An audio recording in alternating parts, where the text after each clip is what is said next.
आज पढ़ेंगे हम आपका एसएसटी एनसीईआरटी आपका chapter 2 history from trade to territory part 3। तो हमने पार्ट 1 एंड 2 में काफ़ी कुछ कवर कर लिया था। तो अब हम पढ़ेंगे यहाँ से कंपनी ऑफिशियल बिकेम नवाब्स। ठीक है, what did it mean to be nawabs. अब नवाब्स का मतलब क्या है यहाँ पर। ठीक है, तो नवाब्स हमने देखा था प्रीवियस पार्ट में 1 एंड 2 में। सेकंड पार्ट में हमने देखा था कि कैसे कि ब्रिटिशर्स ने थे नवाब्स को हटा दिया था उनके राज से और ख़ुद ही क्या अपना दीवानी का राइट्स ले लिया था और बहुत सारी एक्सरसाइज कर रहे थे वो पावर। अब यहाँ से पढ़ेंगे it means of course the company acquired more power and authority. ठीक है, तो कंपनी ने क्या किया, धीरे धीरे बहुत ज़्यादा पावर एक्वायर कर ली थी और अथॉरिटी अपनी एक्वायर कर ली थी। But it also mean something as, पर इसका मतलब और भी कुछ था। Each company servant began to, अब जो कंपनी के जो भी सर्वेंट थे जो वहाँ पर काम कर रहे थे, अब सबने क्या सोच लिया था बनाने का कि वो कैसे रहेंगे, वहाँ पर नवाब्स की तरह रहेंगे। अब यहाँ पर देखेंगे after the battle of Plassey the actual nawab of Bengal were forced to give land.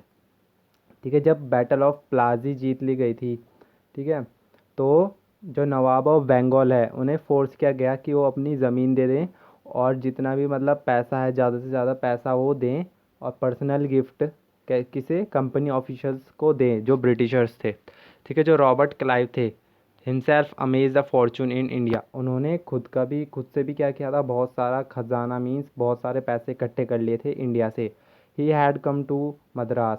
ठीक है, वो अब मद्रास आ गए थे जो जिसे अब चेन्नई कहा जाता है इंग्लैंड से इन 1743 में। 1743 में मद्रास आए थे तो एट द एज ऑफ 18, 18 की एज में। और जब वो 1767 में इंडिया छोड़ कर गए, हिज इंडियन फॉर्चून मतलब जो इंडिया से उन्होंने खजाना या फिर पैसे इकट्ठे किए थे वो कितने थे, वर्थ रुपीज़ 401102 पाउंड। ठीक है, तो आप सोच सकते हो कितने, तो अगर हम इसे इंडियन रुपीज़ में करें लगभग कितने होंगे आपके ये 3 करोड़ 80 लाख रुपए। Interestingly when he was appointed governor of Bengal, ठीक है, फिर उन्हें गवर्नर ऑफ बंगाल अपॉइंट किया गया 1764 में। He was asked to remove, ठीक है, तो उन्हें ये कहा गया कि आपको जो है करप्शन हटाना है कंपनी से, कंपनी एडमिनिस्ट्रेशन से। ठीक है, बट वॉज हिमसेल्फ, पर उनको खुद ही क्या करार कर दिया गया, क्रॉस एग्जामिन्ड इन 1772, मतलब अब उनको खुद ही क्या गद्दार घोषित कर दिया गया है ना। मीन्स वो क्या कर रहे थे, उनको खुद ही करप्ट घोषित कर दिया गया 1772 में ब्रिटिश पार्लियामेंट में। When was suspicious of his vast wealth, ठीक है, जब उनके पैसों के बारे में पता चला, वेल्थ के बारे में। Although he was acquitted he committed suicide, ठीक है, जब ये सब हुआ तो उन्होंने सुसाइड कमिट कर लिया, 1774 में उन्होंने सुसाइड कर लिया था। However not all company official succeed in making money like Clive, ठीक है, जितने भी कंपनी ऑफिशियल्स थे, कंपनी में काम करने थे, उन्होंने इतना पैसा नहीं इकट्ठा किया था जितना कि क्लाइव ने इकट्ठा किया था। Many died an early death in India due to disease and war, ठीक है, तो बहुत से जो थे कंपनी में ऑफिशियल्स जो काम करते थे, वर्कर्स सर्वेंट्स, तो वो अर्ली उनकी डेथ हो गई थी इंडिया में वॉर की वजह से और डिजीज़ की वजह से, मतलब बीमारी की वजह से। ठीक है, and it would not be right to regard all of them, पर उनको जो सभी थे कंपनी में काम करते थे उनको करप्ट कहना या फिर डिसऑनेस्ट कहना सही नहीं होगा, क्योंकि many of them came from humble background. ठीक है, तो बहुत से जो ब्रिटिशर्स थे ब्रिटेन से आए थे वो कैसे बैकग्राउंड थे, गरीब बैकग्राउंड के थे। और किस डिज़ायर से आए थे इंडिया में, सिर्फ पैसे कमाने के डिज़ायर से आए थे ताकि वो ब्रिटेन में लौट जाएं और एक अच्छी कंफर्टेबल लाइफ जिएं। Those who managed to return with wealth led flashy lives and flaunted their riches, ठीक है, जो ये करने में मैनेज करने में क्या हुए थे, सक्सेस हो गए थे, मतलब पैसे कमाए और इंडिया से और अच्छे जाकर कहाँ पर रहे, ब्रिटेन में, तो वो क्या करते थे अपने वेल्थ के बारे में और अपनी जो उन्होंने पैसे कमाए उसके बारे में बहुत डींगे हाँकते थे, मतलब बहुत सारी बातें बनाते थे वहाँ पर अपने ब्रिटेन में।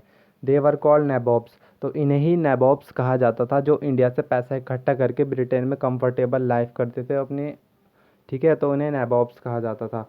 N anglicised version of Indian word nawab, ठीक है, तो नवाब, इस नवाब को ही क्या इंग्लिश वर्जन में क्या बोला गया है, नैबॉब्स, क्योंकि जो ब्रिटिशर थे और नवाब को अच्छे से बोल नहीं पाते थे, तो नवाब्स इसको इंग्लिश वर्जन में कहा गया। They were often seen as upstarts and social climbers, the British society were ridiculed और मेड फन। ठीक है, तो उनको उनके ऊपर क्या बनाई जाती थी, जो इंडिया से पैसे इकट्ठा करके ब्रिटेन में ले जाया करते, तो उनके ऊपर प्लेज और कार्टून्स, ये सब जो है प्लेज वगैरह किए जाते थे। ब्रिटेन में कंपनी रूल एक्सपेंड, कंपनी का रूल कैसे एक्सपेंड हुआ। If we analyse the process of annexation of India state. ठीक है, अब हम एनालाइज करें प्रोसेस जो इंडिया में कब्ज़ा किया था उन्होंने, ईस्ट इंडिया कंपनी ने, फ्रॉम 1757 टू 1867 में। ठीक है, तो सर्टेन की एस्पेक्ट इमर्ज हुए थे। ठीक है, यहाँ पर कंपनी कंपनी इसलिए कहा गया है क्योंकि जो ब्रिटिशर्स थे, जो क्वीन इलिज़ाबेथ वन थी, उन्होंने सिर्फ ट्रेड के लिए भेजा था कंपनी को, है ना। तो उनका कोई मोटिव नहीं था कि वो क्या करें, अटैक करें, मतलब डायरेक्ट अटैक नहीं किया था उन्होंने, ये सोच के नहीं आए थे कि इंडिया पे कब्ज़ा करना है, अटैक करना है। तो वो इसलिए आए थे सिर्फ ट्रेड कर सके, एज अ कंपनी आए थे वो। ठीक है, पर धीरे धीरे क्या किया उन्होंने, कंपनी के थ्रू ही अपनी जो है इंडिया की टेरिटरीज़ पर राज करना शुरू कर दिया, इसलिए यहाँ पर कंपनी बोला गया है, east India company, the company really.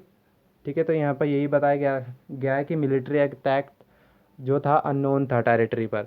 Instead it it used a variety of political economy. ठीक है, जो ईस्ट इंडिया कंपनी थी ये क्या करती थी, अगर इन्हें किसी भी राज्य पर कब्जा करना है तो ये मिलिट्री अटैक नहीं भिजवाती थी, ये क्या करती थी, कौन सा मेथड अप्लाई करती थी, political economic and diplomatic method, India के किंगडम पर राज करने के लिए। पॉलिटिकल मीन्स मतलब जैसे दो देश हो गए, उनके राजा के आपस में बीच में लड़ाई करा दी, है ना। इकोनॉमिक टैक्स लगा दिए उनके ऊपर।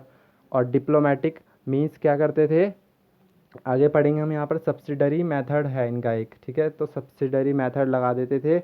और मीन्स सब्सिडरी अलाइंस, जिसका मतलब क्या हो गया होता है कि अपने ही सोल्जर जो है राजा के प्रोटेक्ट करने के लिए भेजते थे और उनसे ही टैक्स लेकर राजा को दबा देते थे। तो ये हम पढ़ेंगे यहाँ पर।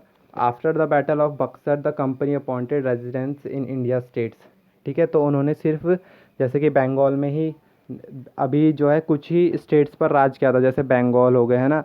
पर जो और स्टेट्स थे उन पर उन्होंने राज नहीं किया था, तो वहाँ पर वो क्या करते थे, अपनी कंपनी ऑफिशियल्स, अपने ऑफिशियल्स बिठाते थे, रेजिडेंट्स बिठाते थे इस इंडियन स्टेट्स में, ताकि वो वहाँ पर देवर पॉलिटिकल और commercial agent and their job was to serve and further the interest of the company. ठीक है, तो वो क्या करते थे, पॉलिटिकल और कमर्शियल एजेंट थे, है ना। तो जो भी वहाँ पर राज्य में उनका काम ये होता था कि जो कुछ भी वहाँ पॉलिटिकल हो रहा है, ठीक है, पॉलिटिकल हो रहा है, तो उसके बारे में वो बताते थे कि क्या क्या चल रहा है वहाँ पर राज्य में। तो और ये सब वो कंपनी को बताते थे। Through the residents the company official began interfering in internal affair. ठीक है, तो इस रेजिडेंट्स जो वहाँ पर बिठाए गए थे, तो इससे क्या हुआ कि जो कंपनी के ऑफिशियल्स थे, जो इंडिया के स्टेट्स में इंडिया इंटरनल अफेयर मतलब उनके आपसी मामले में टांग अड़ाने लग गए।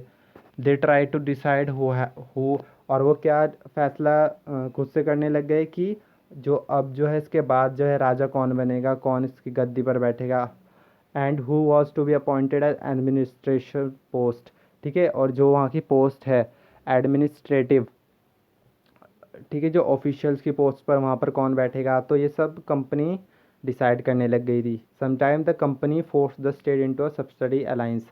ठीक है, और जो कंपनी क्या करती थी, फोर्स करती थी स्टेट्स को कि तुम क्या करो, सब्सिडरी अलाइंस मीन्स हमारी फोर्सेस लो आप लोग और हमें टैक्स पे करो। According to the terms of this alliance, Indians rulers were not allowed to have their independent armed force.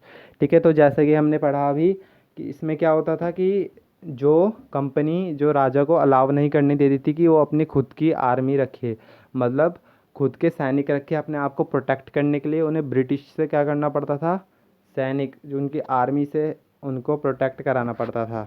ठीक है, तो कंपनी से ही protect they were to be protected by the company से वो प्रोटेक्टेड होते थे, but had to pay for the subsidy forces, पर उनको उसके लिए कंपनी को पैसे पे करने पड़ते थे। वॉस, और ये किस पर्पस के लिए था, उनके प्रोटेक्शन के पर्पस से। If the Indian rulers fail to make the payment then the part of the territory was taken away as penalty. ठीक है, अगर जो है इंडियन रूलर्स पेमेंट पे नहीं कर पाते थे, ठीक है। तो उनकी एक राज्य ले लिया जाता था, मतलब कुछ राज्य का हिस्सा ले लिया जाता था पेनल्टी के तौर पर। For example when Richard Wellesley was governor, ठीक है। तो रिचर्ड वेलेस्ली ने भी बहुत क्या किया है, इंडिया में अपना कब्जा किया है, ठीक है। तो क्या रिचर्ड वेल्सली जब गवर्नर थे जनरल 1798 से 1805, ठीक है। द नवाब, जो नवाब थे अवध के, ठीक है, उन्हें फोर्स किया गया कि आप अपनी क्या दो, हमें आधा राज्य दो कंपनी को। 1801 में जब उन्होंने वो फील्ड पेमेंट पे नहीं कर पाए थे सब्सिडरी फोर्सेस की, ठीक है। और हैदराबाद को भी ऐसे ही फोर्स किया गया था टेरिटरी देने के लिए इस सब्सिडरी अलायंस के रीज़न की वजह से। अब हम आगे बढ़ेंगे। टीपू सुल्तान, ठीक है। तो टीपू सुल्तान को क्या कहा जाता है, द टाइगर ऑफ मैसूर, ठीक है। The tiger of Mysore, Mysore की कहाँ पर है आपका, आज मैसूर को कर्नाटक के नाम से हम जानते हैं। The company resourced to direct military confrontation, ठीक है। तो when it saw a threat to its political और इकोनॉमिक, कंपनी जो थी, जो ईस्ट इंडिया कंपनी थी, ठीक है, वो क्या करती थी, डायरेक्ट अटैक करा दिया करती थी, ठीक है। पॉलिटिकल, जब उन्हें क्या डर लगता था कि कोई हमारे ऊपर पॉलिटिकल या फिर इकोनॉमिक इंटरेस्ट दबाव बना रहा है, तो उस पर हमला करवा देती थी। This can be illustrated with the case of southern India state of Mysore, ठीक है। तो ऐसा ही कुछ हम देख सकते हैं साउदर्न इंडियन स्टेट जो कि मैसूर है, ठीक है। अब यहाँ पर पढ़ेंगे हम मैसूर के बारे में। Mysore had grown in strength under the leadership of powerful rulers like Haider Ali. जो मैसूर था स्टेट, उसकी क्या थी, बहुत सारी स्ट्रेंथ, मतलब ताकतवर स्टेट था किसके लीडरशिप के अंडर में, जो आपके हैदर अली थे। हैदर अली कौन थे, आपके टीपू सुल्तान के फादर, जिन्होंने रूल किया था 1761 टू 1782। तो जो इनका सन था टीपू सुल्तान, रूल्ड फ्रॉम 1782 से 1799 इन्होंने रूल किया था।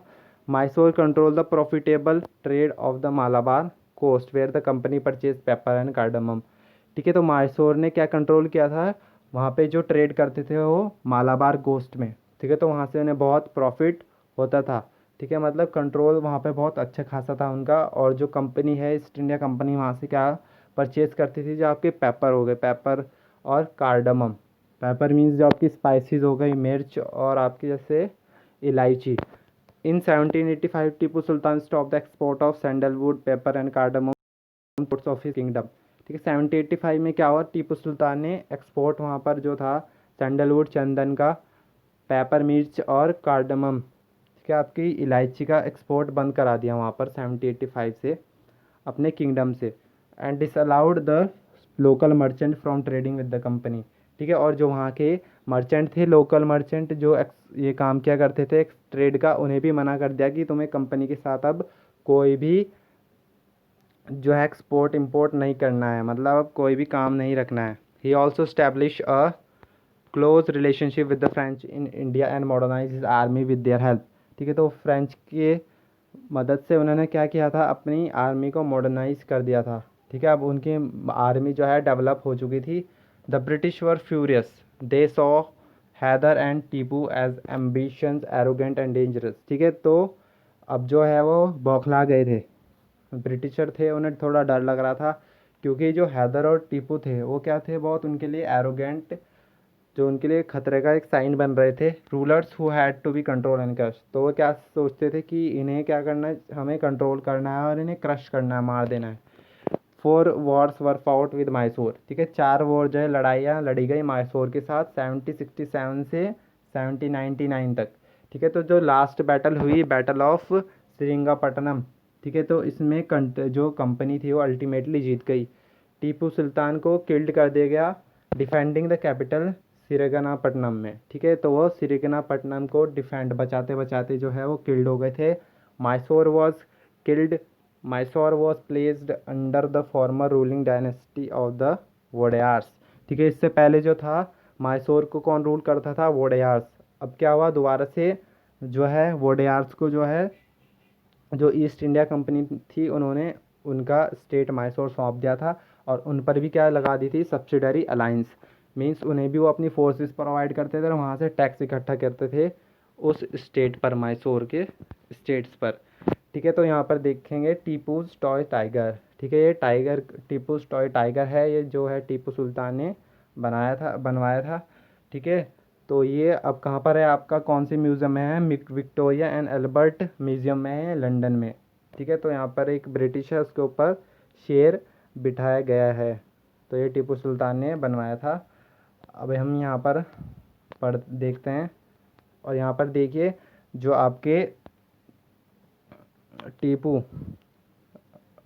टीपू के जो सन थे, है ना, उन्हें होस्टेज कर दिया गया, कितने ब्रिटिश को देते हुए दिखाया गया है यहाँ पर।